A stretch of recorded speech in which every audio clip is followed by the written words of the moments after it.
Hello everyone, welcome to online study point. दोस्तों, weekly current affair की series में आज हम दिसंबर मंथ के दूसरे सप्ताह यानी कि 8 से 14 दिसंबर तक के most important selected top 50 current affair के क्वेश्चन को डिस्कस करने वाले हैं। बहुत डिटेल में डिस्कस नहीं करेंगे क्योंकि ऑलरेडी हम डिस्कस कर चुके हैं, केवल इसका हम क्विक रिविज़न करने वाले हैं। तो यदि आप लोगों को इस वीडियो की PDF चाहिए तो आप हमारे इस मोबाइल एप्लीकेशन को भी इंस्टॉल कर सकते हैं। स्टार्ट करते हैं हमारा पहला क्वेश्चन। हाल ही में 2 करोड़ से अधिक कोविड टेस्टिंग करने वाला पहला राज्य कौन बना है? तो पूरे भारत में यदि देखा जाए तो 2 करोड़ से भी अधिक कोविड टेस्टिंग करने वाला पहला राज्य ये बन गया है उत्तर प्रदेश। हाल ही में चर्चित भाषण चार द्वीप ये कहाँ स्थित है? तो ये चर्चे में रहा है। भाषण चार द्वीप ये स्थित है पश्चिम बंगाल में, और ये चर्चे में इसलिए आया क्योंकि जो बांग्लादेश गवर्नमेंट है ये रोहिंग्या शरणार्थियों को इसी भाषण चार द्वीप पर शिफ्ट करने जा रही है। भारत दुनिया का सबसे बड़ा नवीकरणीय ऊर्जा पार्क ये कहाँ स्थापित करेगा? तो ये स्थापित करेगा कच्छ, गुजरात में। हाल ही में अमेरिका के किस पूर्व राष्ट्रपति की स्कूल में पहनी गई बास्केटबॉल जर्सी 1.4 करोड़ रुपए में बिकी है? तो अमेरिका के 44वें राष्ट्रपति बराक ओबामा, इन्होंने स्कूल में जो जर्सी पहनी थी ये भी हाल ही में 1.4 करोड़ रुपए में बिक गई है। हाल ही में फार्मूला 2 रेस जीतने वाले पहले भारतीय खिलाड़ी ये कौन बने हैं? तो ये भी हाल ही में बन गए हैं जेहान दारूवाला। सभी सेना देशों में T20 इंटरनेशनल जीतने वाले पहले भारतीय कप्तान कौन बने हैं? तो ये बन गए हैं विराट कोहली। सेना देश कहने का मतलब है साउथ अफ्रीका, इंग्लैंड, न्यूजीलैंड और ऑस्ट्रेलिया। इन सेना देशों में T20 इंटरनेशनल जीतने वाले पहले भारतीय कप्तान विराट कोहली बने हैं। हाल ही में WHO फाउंडेशन के CEO कौन बने हैं? तो ये भी हाल ही में बन गए हैं अनिल सोनी। यदि हम बात करें वर्ल्ड हेल्थ ऑर्गेनाइजेशन की, स्थापना हुई थी 1948 में। हेडक्वार्टर स्थित है जेनेवा, स्विट्जरलैंड में। इसके डायरेक्टर जनरल हैं टेड्रोस अदानोम। जो WHO है इसने वर्ष 2020 को year of nurse and midwives declare किया है। हाल ही में किस देश के वैज्ञानिकों ने प्रकाश आधारित दुनिया का पहला क्वांटम कंप्यूटर बनाने का दावा किया है? तो हाल ही में चाइना के वैज्ञानिकों ने प्रकाश आधारित दुनिया का पहला क्वांटम कंप्यूटर बनाने का दावा किया है, और ऐसा माना जा रहा है कि ये जो क्वांटम कंप्यूटर होगा ये नॉर्मल कंप्यूटर के मुकाबले काफ़ी अधिक एडवांस होगा। हाल ही में DDCA यानी कि दिल्ली एवं जिला क्रिकेट संघ के सलाहकार समिति का अध्यक्ष किसे नियुक्त किया गया है? तो सलाहकार समिति का अध्यक्ष ये नियुक्त किए गए हैं अतुल वासन, जबकि DDCA के अध्यक्ष कुछ समय पहले ही बनाए गए हैं रोहन जेटली, जो कि अरुण जेटली जी के बेटे हैं, और जो कोषाध्यक्ष ये बनाए गए हैं शशि खन्ना। एशिया कप 2021 की मेज़बानी कौन सा देश करेगा? तो देखिए, पहले इसे होस्ट करने वाला था पाकिस्तान, लेकिन एशिया कप 2021 की मेज़बानी अब करेगा श्रीलंका। हाल ही में T20 इंटरनेशनल में भारत के लिए सबसे ज़्यादा विकेट लेने वाले खिलाड़ी कौन बने हैं? तो ये बन गए हैं यजुवेंद्र चहल, और इसी के साथ इन्होंने जसप्रीत बुमराह के रिकॉर्ड की बराबरी कर ली है। कहने का मतलब ये है कि यजुवेंद्र चहल इन्होंने यह उपलब्धि 44 मैचों में अपने नाम की है, जबकि जो जसप्रीत बुमराह है इन्होंने यह उपलब्धि 50 मैचों में अपने नाम की थी। हाल ही में कैफ़े कॉफ़ी डे की CEO कौन बनी है? तो ये बन गई है Malavika Hegde. Cafe Coffee Day के जो संस्थापक और पूर्व चेयरमैन थे विजय सिद्धार्थ, इनका पिछले ही साल निधन हुआ। इन्होंने सुसाइड कर लिया था, जिसके बाद से अब जो इनकी पत्नी है मालविका हेगड़े, इन्हें कैफ़े कॉफ़ी डे के CA के रूप में अपॉइंट किया गया है। कैफ़े कॉफ़ी डे की स्थापना हुई थी 1993 में। हेडक्वार्टर तो ये स्थित है बेंगलोर, कर्नाटक में। हाल ही में किस देश ने दुनिया की पहली ऐसी मृत्यु को कानूनी रूप से प्रमाणित किया है जो कि वायु प्रदूषण के कारण हुई है? तो इसे प्रमाणित किया गया है ब्रिटेन के द्वारा। तो देखिए, ब्रिटेन की एक लड़की है जिसका नाम है एला एडो।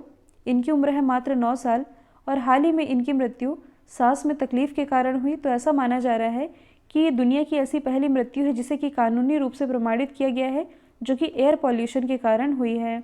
हाल ही में जारी किए गए जलवायु परिवर्तन प्रदर्शन सूचकांक में भारत कौन से स्थान पर रहा है? तो इसमें भारत की रैंकिंग है 10वीं, जबकि पिछले वर्ष 2019 में भारत इसमें रहा है 9वें स्थान पर। हाल ही में 2020 के world athlete of the year का खिताब किसने जीता है? तो ये भी हाल ही में जीत लिया है यूलिमार रोजस और मोंडो डुप्लांटिस, यानी कि बोथ बे एंड सी ने। यूलिमार रोजस ये कौन है? तो देखिए फीमेल कैटेगरी में इन्होंने ये अवार्ड अपने नाम किया है, ये बिलोंग करती है वेनेजुएला से, जो कि एक ट्रिपल जंपर हैं।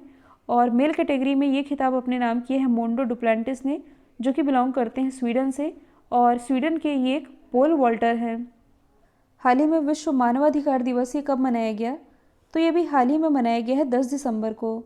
और इस बार जो विश्व मानवाधिकार दिवस मनाया गया, इसकी थीम थी recover better, stand up for human rights. हाल ही में रविंद्रनाथ टैगोर साहित्य पुरस्कार किसने जीता है? तो ये भी हाल ही में जीत लिया है राजकमल झा ने। तो राजकमल झा इन्होंने अपने उपन्यास द सिटी एंड द सी के लिए यह पुरस्कार अपने नाम किया है। ऑनलाइन स्टडी पॉइंट के लास्ट 10 मंथ के करंट अफेयर की पीडीएफ, जिसमें कि जनवरी से अक्टूबर तक के सभी current affair topic wise with detailing with extra fact cover कराए गए हैं, इसकी लिंक डिस्क्रिप्शन बॉक्स में दी हुई है। हाल ही में प्राइम मिनिस्टर नरेंद्र मोदी जी ने किस मेट्रो रेल परियोजना के निर्माण कार्य का वर्चुअली उद्घाटन किया है? तो ये भी हाल ही में आगरा मेट्रो रेल परियोजना का वर्चुअली उद्घाटन किया गया है। आगरा मेट्रो रेल परियोजना, जिसमें कि 8,400 करोड़ रुपए व्यय किए जाएंगे, और इस परियोजना के जरिए जो आगरा के टूरिस्ट स्पॉट हैं जैसे कि ताजमहल, आगरा फोर्ट, सिकंदरा, इन्हें बस स्टैंड और रेलवे स्टेशन से जोड़ा जाएगा। हाल ही में भाजपा के किस नेता को राज्यसभा के लिए निर्विरोध निर्वाचित किया गया है? तो आप सभी जानते हैं कि हाल ही में रामविलास पासवान जी का निधन हुआ था, जिसके बाद से ये पद खाली था। तो अभी हाल ही में भाजपा के जो नेता हैं सुशील मोदी जी, इन्हें राज्यसभा के लिए निर्विरोध निर्वाचित किया गया है। कीवी के लिए जैविक प्रमाण पत्र प्राप्त करने वाला पहला राज्य ये कौन बना है? तो ये भी हाल ही में बन गया है अरुणाचल प्रदेश। जैविक प्रमाण पत्र यानी कि ऑर्गेनिक सर्टिफिकेट, ये क्या होता है? तो देखिए ये सर्टिफिकेट उस फल या सब्जी को दिया जाता है जिसे उगाने के लिए किसी भी प्रकार के जीवनाशक या रसायन का प्रयोग नहीं किया जाता, और यही दिया गया है अरुणाचल प्रदेश की कीवी को। हाल ही में मध्य प्रदेश के किस शहर को यूनेस्को के विश्व विरासत शहरों के लिस्ट में शामिल किया गया है? तो ये शामिल किया गया है ग्वालियर और ओरछा, यानी कि बोथ बी एंड सी को। ट्रांसजेंडर बच्चों की देखभाल और सुरक्षा के लिए भारत का पहला घर या आवास ये कहाँ स्थापित किया जाएगा? तो ये स्थापित किया जाएगा कर्नाटक की राजधानी बेंगलोर में। हाल ही में नेपाल और चाइना के द्वारा किए गए सर्वेक्षण के अनुसार माउंट एवरेस्ट की ऊंचाई बढ़कर कितनी हो गई है? तो देखिए पहले माउंट एवरेस्ट की ऊंचाई थी 8,848 मीटर, लेकिन हाल ही में जो सर्वे हुआ है इसके अनुसार इसकी ऊंचाई जो है ये 0.86 मीटर बढ़ गई है। मतलब कि अब माउंट एवरेस्ट की ऊंचाई ये हो गई है 8,848.86 मीटर। यदि हम बात करें माउंट एवरेस्ट की, जो कि नेपाल में स्थित है, और नेपाल में इसे सागर माथा के नाम से जाना जाता है। फोर्ब्स द्वारा 100 पावरफुल वुमेन की लिस्ट में किस महिला को प्रथम स्थान प्राप्त हुआ है? तो हाल ही में फोर्ब्स के द्वारा विश्व के 100 सबसे शक्तिशाली महिलाओं की लिस्ट जारी की गई, जिसमें पहले स्थान पर रही हैं एंजेला मर्केल, जो कि जर्मनी की चांसलर हैं। दूसरे स्थान पर रही क्रिस्टीन लेगार्ड, जो कि यूरोपीय सेंट्रल बैंक की प्रमुख हैं, और तीसरे स्थान पर रही हैं कमला हैरिस, जो कि अभी हाल ही में यूएसए की वाइस प्रेसिडेंट बनाई गई हैं। भारत की तरफ से जो निर्मला सीतारमण जी हैं, इनकी रैंकिंग है 41। हाल ही में किस देश ने पहली बार अपने आर्टिफिशियल सन यानी कि कृत्रिम सूर्य परमाणु सेल रिएक्टर को सफलतापूर्वक संचालित किया है? तो ये संचालित किया गया है चाइना के द्वारा। अंतर्राष्ट्रीय ओलंपिक समिति ने पेरिस में 2024 में होने वाले खेलों में किस खेल को आधिकारिक तौर पर ओलंपिक का दर्जा दिया है? तो ये दर्जा दिया गया है ब्रेक डांस को। यदि हम बात करें इंटरनेशनल ओलंपिक कमेटी की, तो इसकी स्थापना हुई थी 1894 में। हेडक्वार्टर स्थित है लॉजन स्विट्जरलैंड में, और प्रेजेंट टाइम में जो इसके अध्यक्ष हैं इनका नाम है थॉमस बाक। किस देश ने कोरोना वायरस महामारी को देखते हुए एक नया संपत्ति कानून पास किया है, जिसके तहत देश के पूंजीपतियों पर एक खास तरह का टैक्स लगाया जाएगा? तो ऐसा फैसला किया है अर्जेंटीना गवर्नमेंट ने। तो देखिए आप सभी जानते हैं कि कोरोना वायरस महामारी के दौरान हर देश ही आर्थिक समस्या से जूझ रहा है। तो ऐसे में जो अर्जेंटीना गवर्नमेंट है, इसका ये कहना है कि अर्जेंटीना में जो भी पूंजीपति लोग हैं उन पर एक खास तरह का टैक्स लगाया जाएगा। मतलब कि अर्जेंटीना में ऐसे लोग जिनके पास $25 लाख या इससे अधिक की संपत्ति है, उन पर एक खास तरह का टैक्स लगाया जाएगा, और इस टैक्स के बाद जो भी पैसे कलेक्ट होंगे उनका इस्तेमाल दवा और ज़रूरी चीज़ों को खरीदने में किया जाएगा। हाल ही में जारी किए गए शहरी प्रशासन सूचकांक में कौन सा राज्य टॉप पर रहा है? तो देखिए हाल ही में प्रजा फाउंडेशन के द्वारा ये जो इंडेक्स रिलीज़ किया गया इसके अनुसार शहरी प्रशासन सूचकांक में पहले स्थान पर रहा है ओडिशा, दूसरे स्थान पर रहा है महाराष्ट्र और तीसरे स्थान पर रहा है छत्तीसगढ़। हाल ही में नई दिल्ली में नए संसद भवन का शिलान्यास किसके द्वारा किया गया है? तो इसका शिलान्यास अभी हाल ही में किया गया है प्राइम मिनिस्टर नरेंद्र मोदी जी के द्वारा, यानी कि ऑप्शन बी सही होगा। और ये जो नया संसद भवन है ये 2022 तक कंप्लीट कर लिया जाएगा, जिसमें कि 971 करोड़ रुपए की लागत आएगी। और इसे बनाने का जो ठेका है यानी कि टेंडर है ये किसे दिया गया है? तो ये दिया गया है टाटा प्रोजेक्ट लिमिटेड को। हाल ही में यूनिसेफ डे ये कब मनाया गया है? तो ये मनाया जाता है 11 दिसंबर को, क्योंकि यूनिसेफ यानी कि यूनाइटेड नेशन चिल्ड्रन फंड इसकी स्थापना हुई थी 11 दिसंबर 1946 में। हेडक्वार्टर स्थित है न्यूयॉर्क में और इसके जो डायरेक्टर जनरल हैं इनका नाम क्या है? Henrietta H four. इसके अलावा 11 दिसंबर को इंटरनेशनल माउंटेन्स डे यानी कि पर्वत दिवस भी मनाया गया है। और इस बार जो इंटरनेशनल माउंटेन्स डे मनाया गया इसकी थीम थी माउंटेन्स बायोडाइवर्सिटी। ब्रांड एम्बेसडर से रिलेटेड टॉप 100 MCQ हैं, जिसके लिंक डिस्क्रिप्शन बॉक्स में दी हुई है, आप जाकर के देख सकते हैं। हाल ही में जारी किए गए विश्व के 50 एशियाई सेलिब्रिटीज़ की लिस्ट में कौन टॉप पर रहा है? तो इस 50 एशियाई सेलिब्रिटीज़ की लिस्ट में टॉप पर रहे हैं सोनू सूद, दूसरे स्थान पर रही हैं लिली सिंह। लिली सिंह कौन है? तो ये कनाडा की यूट्यूबर और सोशल मीडिया स्टार हैं। भारत की तरफ से जो अरमान मलिक हैं ये रहे हैं 5वें स्थान पर और प्रियंका चोपड़ा जोनस ये रही हैं 6वें स्थान पर। इजराइल के साथ समझौता करने वाला चौथा देश कौन बना है? तो ये भी हाल ही में बन गया है मोरक्को, ये बना है चौथा। तो इससे पहले 3 कौन है? यूएई, बहरीन और सूडान। यदि हम बात करें मोरक्को की तो इसकी कैपिटल है रबात, करेंसी तो ये है मोरक्कन दिरहम। हाल ही में कोइलवर पुल का उद्घाटन किस राज्य में किया गया है? तो हाल ही में केंद्रीय सड़क परिवहन राजमार्ग मंत्री नितिन जयराम गडकरी जी ने इस कोइलवर पुल का उद्घाटन किया है बिहार में। और किस नदी पर किया है? सोन नदी पर। शेख सबा अल खालिद अल सबा ये किस देश के प्राइम मिनिस्टर दोबारा चुने गए हैं? तो ये भी हाल ही में कुवैत के दोबारा से प्राइम मिनिस्टर चुने गए हैं। यदि हम बात करें कुवैत की तो कैपिटल है कुवैत सिटी, करेंसी तो ये है कुवैती दिनार। हाल ही में इंटरनेशनल गोल्फ फेडरेशन की नई अध्यक्ष कौन बनी है? तो इंटरनेशनल गोल्फ फेडरेशन की नई अध्यक्ष ये भी हाल ही में चुनी गई हैं एनिका सोरेन स्टैम। यदि हम बात करें इंटरनेशनल गोल्फ फेडरेशन की तो इसकी स्थापना हुई थी 1958 में, हेडक्वार्टर स्थित है लॉजन स्विट्जरलैंड में। हाल ही में वर्ल्ड स्क्वैश फेडरेशन की नई अध्यक्ष कौन बनी है? तो ये भी हाल ही में बन गई हैं जेना वॉल्ड्रिज, जो कि बिलोंग करती है इंग्लैंड से और इन्होंने स्थान लिया है जैक्स फॉन्टेन का। यदि हम बात करें वर्ल्ड स्क्वैश फेडरेशन की तो स्थापना हुई थी 1967 में, हेडक्वार्टर स्थित है यूके में। 2023 इंडियन ओशन आइसलैंड गेम्स की मेज़बानी कौन करेगा? तो देखिए पहले इसकी मेज़बानी मालदीव करने वाला था, लेकिन कोरोना वायरस के बढ़ते संक्रमण को देखते हुए अब इसकी मेज़बानी करेगा मेडागास्कर।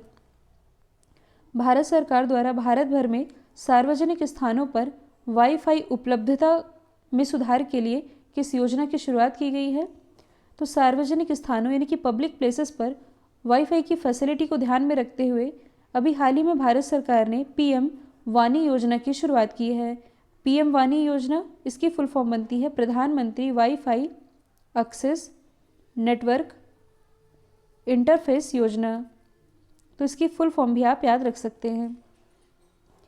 फिक्की इंडिया स्पोर्ट्स में sports person of the year का खिताब किसने जीता है? तो ये भी हाल ही में जीत लिया है इलावेनिल वलारिवन ने, जो कि एक युवा निशानेबाज है, और बजरंग पुनिया जो कि एक पहलवान है। मतलब कि इसका राइट आंसर हो जाएगा both A and B. FICCI यानी कि Federation of Indian Chambers of Commerce and Industry, इसकी स्थापना हुई थी 1927 में, हेडक्वार्टर स्थित है नई दिल्ली में। यूरोपीय लीग में गोल करने वाली पहली महिला फुटबॉलर कौन बनी है? तो ये भी हाल ही में बन गई हैं बाला देवी। हाल ही में दुनिया का पहला सैटेलाइट आधारित नैरो बैंड IoT यानी कि इंटरनेट ऑफ थिंग्स नेटवर्क किसने लॉन्च किया है? तो देखिए सैटेलाइट बेस्ड दुनिया का पहला नैरो बैंड IoT ये भी हाल ही में लॉन्च किया गया है BSNL के द्वारा। BSNL की स्थापना हुई थी 2000 में, हेडक्वार्टर स्थित है नई दिल्ली में। अध्यक्ष और MD तो ये हैं PK पुरवार।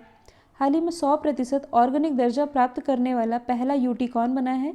तो 100% ऑर्गेनिक दर्जा प्राप्त करने वाला पहला यूटी ये बन गया है लक्षद्वीप, जबकि पहला राज्य यदि पूछा जाए तो ये है सिक्किम। हाल ही में टाइम मैगजीन के द्वारा पर्सन ऑफ द ईयर 2020 किसे चुना गया है? तो ये 2 लोगों को चुना गया है, जो बिडेन जो कि हाल ही में अमेरिका के 46वें राष्ट्रपति बनाए गए हैं, और कमला हैरिस जो कि हाल ही में यूएसए की वाइस प्रेसिडेंट बनाई गई हैं। मतलब कि इसका राइट आंसर हो जाएगा बोथ ए एंड बी। हाल ही में भारतीय मूल के किस सांसद को कांग्रेशनल प्रोग्रेसिव कॉकस यानी कि सीपीसी की अध्यक्ष के तौर पर चुना गया है? तो ये चुनी गई हैं भारतीय मूल की प्रमिला जयपाल। तो देखिए, जो सीपीसी का पद है अमेरिका में, यह पद सबसे प्रभावी और अनुभवी सांसद को दिया जाता है, जो कि दिया गया है प्रमिला जयपाल को। हाल ही में किस महिला खिलाड़ी को WTA यानी कि women tennis association player of the year award से नवाजा गया है? तो ये नवाजी गई हैं सोफिया कैनिन। यदि हम बात करें वुमेन टेनिस एसोसिएशन की, तो इसकी स्थापना हुई थी 1973 में। हेडक्वार्टर स्थित है पिट्सबर्ग, फ्लोरिडा में। हाल ही में time business person of the year के रूप में किसे चुना गया है? तो ये चुने गए हैं एरिक युवान, जो कि जूम वीडियो कम्युनिकेशन के CEO और संस्थापक हैं, और ये चीनी मूल के अरबपति व्यवसायी हैं, जिन्हें कि time business person of the year चुना गया है। हाल ही में फुटबॉल खेलने वाली पहली ट्रांसजेंडर महिला कौन बनी है? तो ये भी हाल ही में बन गई है मारा गोमेज, जो कि बिलोंग करती हैं अर्जेंटीना से।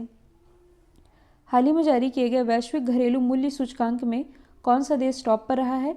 तो इसमें पहले स्थान पर रहा है तुर्की, जबकि अपने देश भारत की रैंकिंग है 54। हाल ही में ऊर्जा संरक्षण दिवस ये कब मनाया गया, यानी कि एनर्जी कंजर्वेशन डे? तो ये भी हाल ही में मनाया गया है 14 दिसंबर को। तो देखिए, ऊर्जा संरक्षण के महत्व के बारे में लोगों में अवेयरनेस फैलाने के लिए ये दिवस मनाया जाता है 14 दिसंबर को। और किसके द्वारा मनाया जाता है? तो ये मनाया जाता है BEE के द्वारा, यानी कि ब्यूरो ऑफ एनर्जी एफिशिएंसी, यानी कि ऊर्जा दक्षता ब्यूरो के द्वारा। अगला क्वेश्चन है, विश्व आर्थिक मंच 2021 की मेजबानी कौन करेगा?